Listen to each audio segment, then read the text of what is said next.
regular meeting of April 23rd, 2024. Welcome everybody here in attendance and those who are listening. We'll begin with an invocation from Pastor Matt Stillman of the Trinity Christian Fellowship Church, our neighbor right up the road here. Thank you. Will you pray with me? In the name of the Father, the Son, and the Holy Spirit, God of all nations and all people, this evening you bless us with gifts of life and health, love and friendship, wisdom and inspiration. Despite our differences, you have gathered us here to work for the improvement of our community. We thank you for your grace and for the labor of those who have made themselves available for the benefit of their neighbors. Pour out your grace upon us, and where we are ignorant, enlighten us, prideful, humble us, where we are weak, strengthen us, where we are broken, heal us. We pray these things in the name of Jesus, who for our sakes, though he was rich, he became poor. Amen. Thank you. Now I'd like to ask Gemma Farris, who lives in Pinehurst and is a student at Father Capodanno High School in Bass, to lead us in the Pledge of Allegiance. Please, Jenna. I pledge allegiance to the flag of the United States of America and to the republic for which it stands, one nation, under God, indivisible, with liberty and justice for all. Thank you.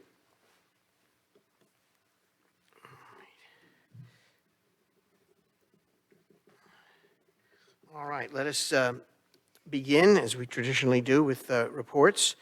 We'll start with the village manager, Jeff Sanborn. Thank you, Patrick. I have three things I'd like to comment on. And first is just a report that we're on track with our SOP development, and we expect that we'll be able to bring that to present to the village council and to the public on May 14th. And of course, we'll deliver the copies to the council the week before, so that you have the opportunity to digest that document before that meeting.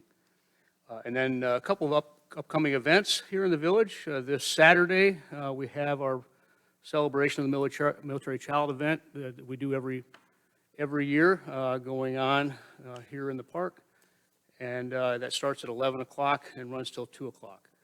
And then the second thing is our recently added annual Shop Small event in the spring will be taking place downtown from May 1st to 11th. And as is usually the case, if shoppers can want to drop by a copy of their receipt at our welcome center, they'll be entered in opportunities to win daily and weekly prizes. Thank you. Thank you, Jeff. I have a few things I did want to mention in general. One is, if you didn't catch it, the Convention and Visitors Bureau announced plans for an inaugural Ag and Art Tour of Moore County, and they mentioned Pinehurst in this announcement. It's in the planning stages. It's going to be a tour, an event in September, and they'll be contacting us with more information. We'll be invited to attend, just like and everybody else in Moore County, to enjoy both the agricultural and the art aspects of our community. So we'll look for more information on that down the road. We also have, or I attended, I guess yesterday is the best way to place this, the Moore County Economic Development Partnership, a manufacturing breakfast and roundtable at Sand Hills Community College. Learned that the sixth largest private industry in Moore County is manufacturing. And they're constantly working to grow the manufacturing sector as well as attract new manufacturers to the area. So it was a very interesting and enlightening gathering of people, many who I had not met before.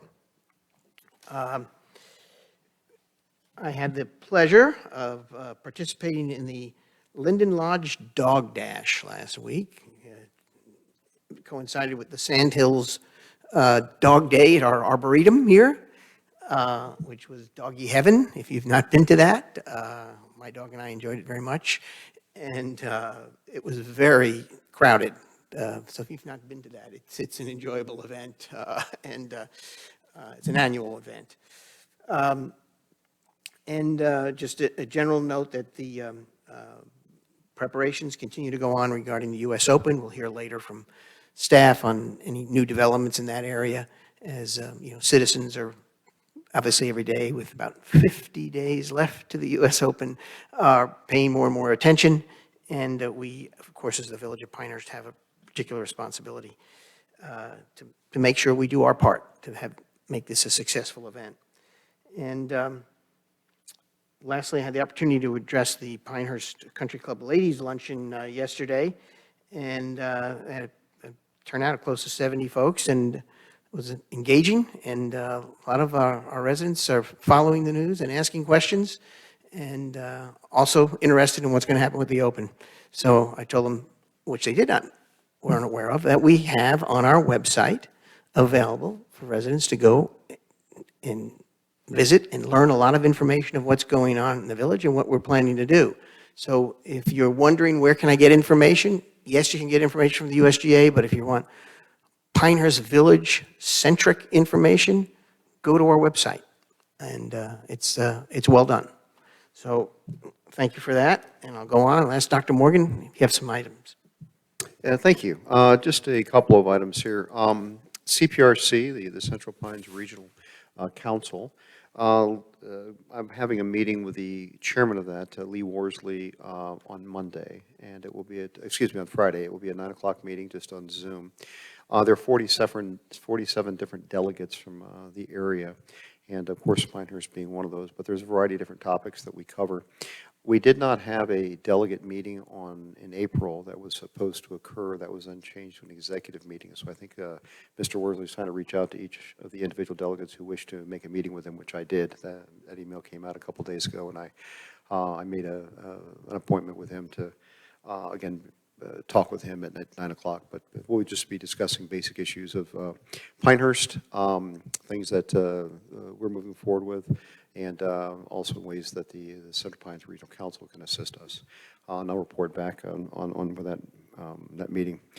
The other thing that I'd like to mention, it's recognizing the internment of a very distinguished resident we've had in Pinehurst for many years, and that's Admiral Leighton Smith.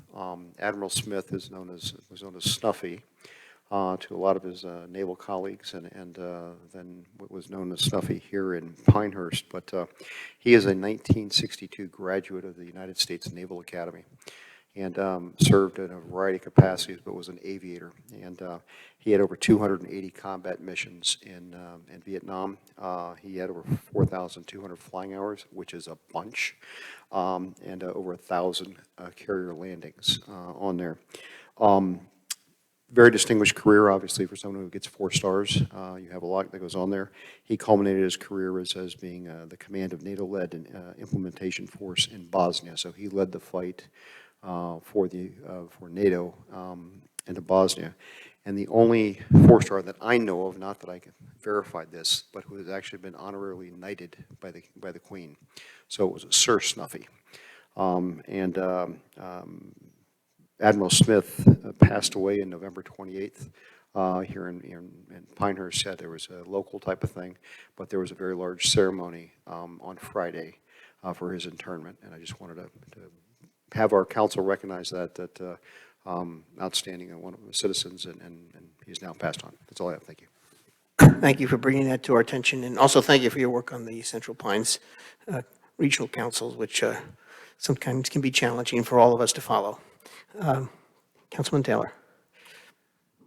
I attended both the Sand Hills MPO meeting and the Neighborhood Advisory Council meeting.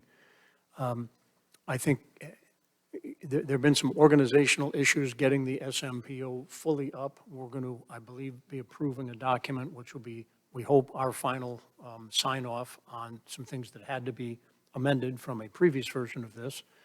And I think that will then allow them to really start getting down to some business, whereas heretofore they've largely been doing organizational things and what have you. I thought the Neighborhood Advisory Council meeting had a good exchange of ideas on a number of topics, a couple of which we'll be talking about later today. I think that's probably it. Thank you. Councilman Ficklin. I attended the Central Pines rural planning organization, which is a part of the organization Jeff mentioned earlier, via Zoom earlier in April. In addition to that, I also attended the NAC meeting that John mentioned. I also attended the volunteer lunch that the village held for the volunteers at the Fair Barn. It was a great meeting for a lot of wonderful volunteers. Very grateful to have been there and to have met so many of them. I also attended Pinehurst Business Partners last evening. That was held at the Landseer Real Estate Office, and the topic of conversation, as you can well imagine, was the U.S. Open, along with the small shop event that is going to be going on Pinehurst May 1st through the 10th. Interestingly, she had some numbers from last year's event, and they actually turned in $33,000 worth of receipts from which they drew for the prizes, which they were very excited about. For me, thank you. Councilman Farrell. Thank you, Pat. Yeah, I did attend the volunteer lunch. Good job there. I think it was really well done. I now have a couple more trees to plant in my yard. Thank you very much. The NAC meeting was very rewarding. I think you can't communicate enough to the community about what's going on with the Open. I think it's well done. I went to the gathering at Gibbon last Thursday down at the Gibbon Library, and it wasn't about the U.S. Open, surprisingly, but it was about the USGA.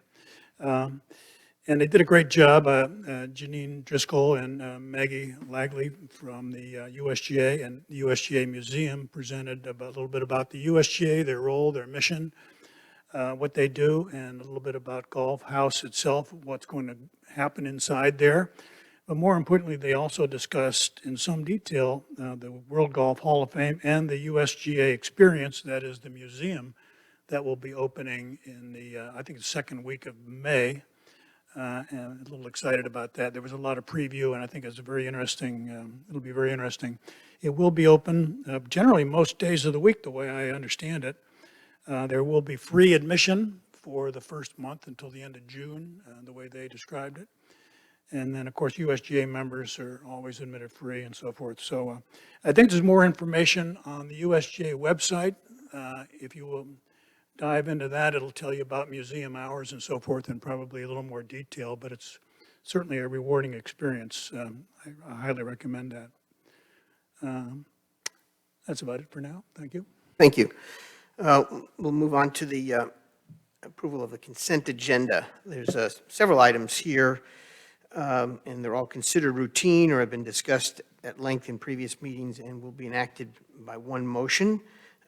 No separate discussion will be held unless requested by a member of the village council.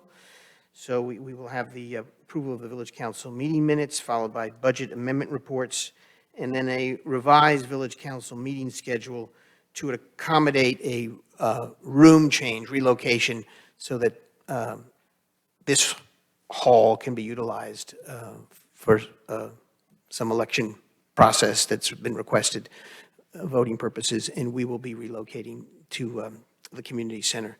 So does anybody have anything they'd want to raise before we entertain a motion on the consent agenda? Anybody have a, I move to approve all the items listed and considered routine on the consent agenda. Second. okay, we have a motion and a second. All those in favor? Aye. Okay, motion adopted, thank you. Now we will go forward to consider Resolution 24-15, appointing Mr. Justin Bramlage to the Historic Preservation Commission. I'll turn to Jeff Sanborn to. Thank you, Patrick. A few weeks ago, after having interviewed the available candidates at that time, Richard Vincent, Alex, and I made a nomination to the village council of Justin Bramlage to fill one of our two existing vacancies on the HPC. And then after allowing some time for council members to meet Justin and get to know him a little bit better, and after getting that feedback, we were able to put him on the agenda tonight for you to consider to appoint him to fill that position. As I mentioned last week, he's not available tonight. He was out of town. But we felt that given the fact that 4 of you met with him and had the opportunity to have a conversation with him and voice your support, that we were probably okay with him not being here for this potential appointment opportunity. Yes, met with him and I was impressed. I will entertain a motion unless someone has any questions. I move to approve Resolution 2415, appointing Mr. Justin Bramlage to the Historic Preservation Commission. Second. Okay, we have a motion and a second. All those in favor indicate by aye. Aye. Motion adopted. Thank you. Now we'll go on to item 6, which is a resolution 24-16 to approve amendments to the Sand Hills Metropolitan Planning Organization MOU. I see Doug Wilson approaching. Doug, if you could give a little background, sort of review where we are, since we've been down this road a few times, and I think it'd be helpful since our citizens may become more and more engaged in this as it moves forward. Yeah, well, with that, I'll go way back. So as of the 2020 census, the southern Moore County area reached 50,000 population. And because of that, we need to create our own metropolitan planning organization. So we've been working the past year or so on developing that. It got approved this past December with the villages in southern Moore County and the unincorporated Moore County area that's in southern Moore County. Since then, the village of Foxfire does not have anyone willing to serve on the governing board, so they are withdrawing from the governing board and will no longer have a voice on that board. So the population of Foxfire will be represented by the county. So that is what this MOU is doing. It is just, anytime it refers to Foxfire, it is saying that they are going to be represented by the county. So that's really all the change. There was one minor change of a department at the NCDOT. They told me the wrong name last time, and so we fixed that. But everything else is the same. And by us approving this, we will be one of sort of all the members of the SNPO that are going through this right now. Yep. And then we'll have a sort of finally put together organization, so to speak, on paper. We'll have a reorganized, yes, because we had it done once, and now we get to do it again. Okay, that's fair. Does anybody have any questions for Doug? Or if anybody else? No. Okay, we'll entertain a motion then on that issue. I move to approve Resolution 24-16 to approve the amendment to the Sand Hills Metropolitan Planning Organization MOU. Second. I can have a motion and a second. All those in favor? Aye. Aye. Motion adopted. Thank you, Doug. Other business, so we'll go around the horn in case there's other business. Jack, do you have anything you'd want to raise or discuss at this point tonight? No, not at this time, thank you. Barb? Okay. I do not either. Everything else sort of will come up in the our work session. And I'll talk to Nothing at this time. Dr. Morgan. Nothing at this time, thank you. Okay. Then we can move on from other business to comments from attendees. Do we have one? Very good.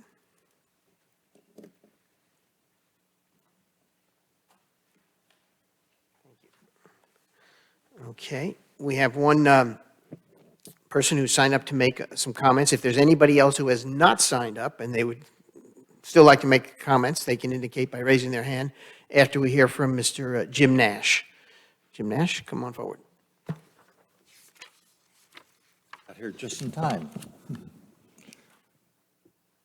I see in the work session, there's going to be discussion about the U.S. Open Plan update, and I would like to request a more clear and definitive statement for fan access, because I've heard two different scenarios. You say fan upset? fan? For the attendees. Attendees, okay. Yeah. Please speak into the mic Okay. so we can get this. Hold on.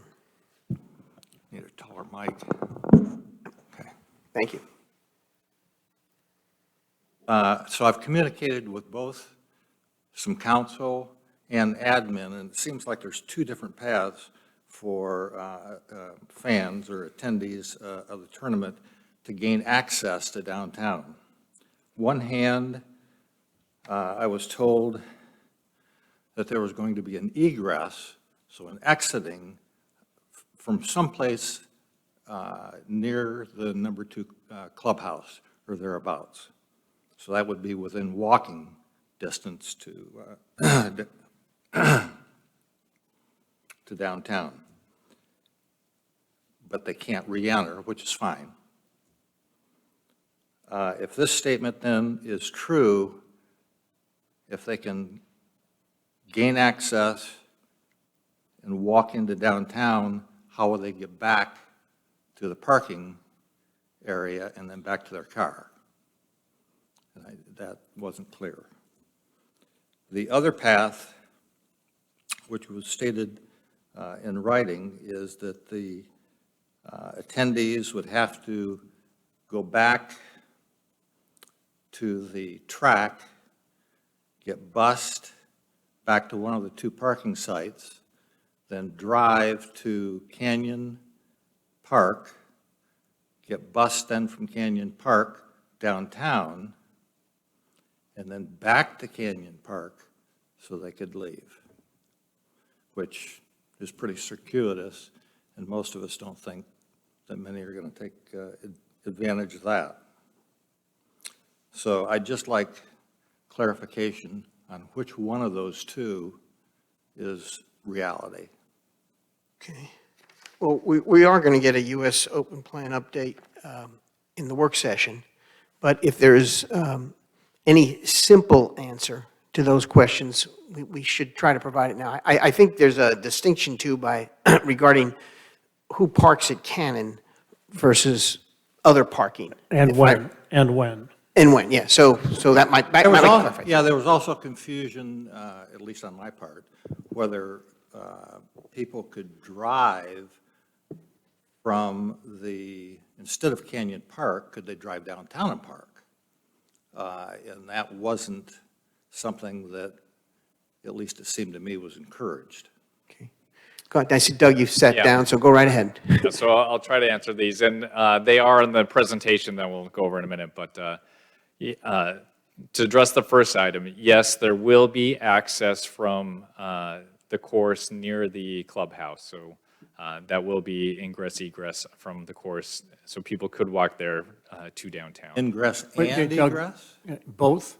Both? Yeah, that's my I want to understanding. walk back from downtown, I can walk back up Carolina Vista to the clubhouse, enter presumably the tournament grounds to get over back to the harness track. Yes. So they would have more privilege then than a regular fan accessing or entering from the other 2 areas. Yeah, so the main gate is at the harness track, and that's where they're encouraging everyone to go, but there will be access at the clubhouse. And those are for ticketed individuals? Yeah. Okay. Show their ticket on the way out and on the way in. I don't know about the way That's- out, but definitely on the way in, That's yeah. the way they described it, yeah, okay. Okay, so the second question is, people visiting downtown, there are a couple options for them to get from downtown to wherever they parked. Assuming they parked at one of the satellite parking lots, one north of the village and one south of the village, and rode the shuttle to the harness track, they could walk from the course over to downtown and then walk from downtown back through the course to the harness track and pick up the shuttles that are going to the satellite lots there. Those satellite lots, or the shuttle to the satellite lots, closes at 9 p.m. Alternatively, they could take the shuttle, like Jim said, to the satellite lot, and then from the satellite lot, drive to Cannon Park. So Cannon Park, after 5 p.m., will be open to public parking, and USGA is providing a shuttle from Cannon Park to the downtown area. You could also get a ride, Uber, something like that, but those are the 2 main ways to get Doug, there. one clarification, one other question. I thought the shuttles back to the satellite lights were running to 9:45. Is it 9 o'clock or 9:45? Yeah, they're advertising 9 o'clock. And people can attempt to drive into the village at any point in time, Yeah, so, and. subject to the parking restrictions that have been established and so Right, forth. right. So we, at a few meetings ago, we set the downtown parking area in the business district for 3-hour parking, including the Village Green lot. But that ends at 6 PM, so, if you got there at 3 PM, technically you could stay there the rest of the day. Also, we are providing an overflow lot on Rattlesnake Trail. So if the downtown area gets full, there will be a lot on Rattlesnake. We will be running a shuttle from there during the daytime hours. So you can ride from 8:30 AM to 5 PM. And then after 5 PM, we're encouraging everyone to go to the Cannon Park. We as the Village of Pinehurst. Yes. Okay. And one thing, wasn't the Cannon parking lot designated for volunteers for a while? Or how is that operating? Or is- So the USGA is controlling the Cannon Park during the day. They told me who is allowed to park there or not, but you need credentials to get in there. I'm not sure exactly who. It's their- is it's their lot. It's their lot, yeah. Until 5 o'clock. I got you, yeah, but during the Yes. day, it's their lot. Okay, that's brought some clarity to it. So the attendees that want to walk downtown would have essentially special privilege over any other attendee, because if you enter from the racetrack, my understanding is you can't come in and out. You can go by hand. I mean, I have never. Everything I've seen in writing says that it's entry only. You cannot leave and then come back in the same day. That's right on the USGA website. I can double check on that. I have That's in not printing. been aware of that in the That's in past. printing on the USGA website. Right, yes. So the harness track is only available for the USGA shuttles going in and out. I can double check on whether or not there are in and out privileges with your ticket to any of the locations. I haven't heard that it was not, but that doesn't mean. Yeah, that should be clarified, yeah. I heard secondhand that if you leave and you plan to come back, that they would do a scan of your ticket or your face or something like that, so that when you came back in, you could get back in. So in other words, you could leave one gate and come back in that same gate or another gate possibly. So that should be clarified for the. Yeah, I'll see if I can get an answer before the work session. Yeah, it's- I haven't, That's great news, Jack, because everybody downtown has heard, and everybody's talking about, gee, you can only go in, you can't come back out and back in. And that's been a well, buzz. I strongly suspect, based on having Weeks. attended other events, that they want to avoid me walking out, handing my same ticket to somebody else who then That- comes in. that you can't But do. I think that I'm allowed to come out and I'm Yes. allowed to come back Right, in. with the new technology, I think Can't they're do that. working on a different way to monitor that. Right. But that should be clarified, you're right. Somehow that needs to be made clear to Okay, the let's- general public, Answer. because it's not. Well, I didn't even need to wait till the work session. So it says re-entry into the championships will be permitted. Individuals leaving the property and returning later must stop by gates 1, 5, 6, 7, 8, or 10 and have their face scanned prior to exiting the championship to be eligible for re-entry. Okay, that's changed in the last 3 weeks then. No? They've changed it. Number at the clubhouse. I'll look that up. It's in my slides for the other one. I know it is, yeah. I can't remember. It's not one. And Doug, I think it's worthwhile for somebody on our staff to be the subject matter expert on this with USGA, whether it's you or one of your folks on there, that we can make sure we're communicating well with our downtown business partners and to let them know what's happening. And if there's concerns on that, filter this up and see how we can. Yeah, to that point, we do have a downtown business meeting regarding the USGA. I think that's May 3rd, the first Friday in May. But the other thing I wanted to bring up is that the USGA they want our downtown to be successful, so they are offering to put signage up on course to encourage people to visit downtown. Also, they said they can put messages out on their app, which you need to use for your tickets, so people will be looking at that to, go find entertainment, food, shopping, whatever in the village core. I will say that I have another thought to discuss on the back end of Doug's presentation in the work session, specifically related to return to the harness track. I look forward to the conversation. Yeah. So, Doug, thank you very much. This Thank is you. all good news. Thank you. I'll pass the word. We like good news. It's helpful. Okay, we're moving along quite quickly. Shall we adjourn and go into our work session, or do we want to? Other hands up. Oh, I'm sorry, I didn't see any other hands. Is there another hand? No, I didn't think so. Okay, seeing none. Comments from attendees is completed. What's I the move to will of the adjourn the regular council? meeting. What'd you say? Excuse me? I move to adjourn the regular meeting. Okay, Second. motion adopted.